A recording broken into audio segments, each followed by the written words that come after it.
ಗುಣವತಿಯೋ ದಕ್ಷಿಣಾಮೂರ್ತಿಯೋ ದ್ರೋಣಾಚಾರ್ಯರು ಇವರು ಯಾರೆಂದು ಅರಿಯೆ ನಾನು.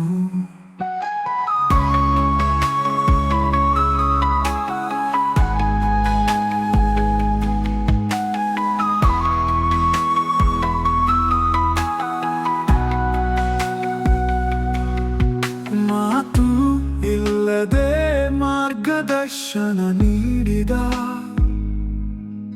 ಶ್ರೇಷ್ಠ ಗುರು ದಕ್ಷಿಣಾಮೂರ್ತಿಯ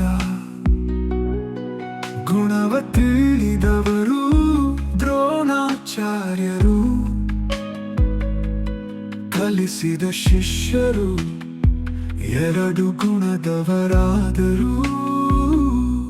ಗುರು ಭಕ್ತಿಯಿಂದ ದೂರ ನಿಂತು ಕಲಿತ ಏಕಲವ್ಯನ ಹೆಬ್ಬರಳ ಮುರಿದರು.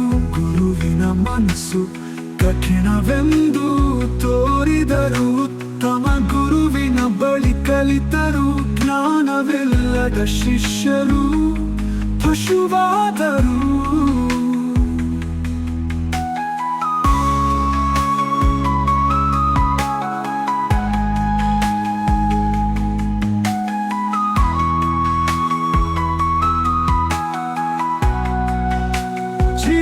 ಶಿಷ್ಯನಾದ ಜೂದ ಮಾಡಿದ ಅನ್ಯಾಯ ಒಪ್ಪುವುದುಂಟೆ. ಗುರು ಶಿಷ್ಯ ಸಂಬಂಧ ಏನೆಂದು ವರ್ಣಿಸಲಿ.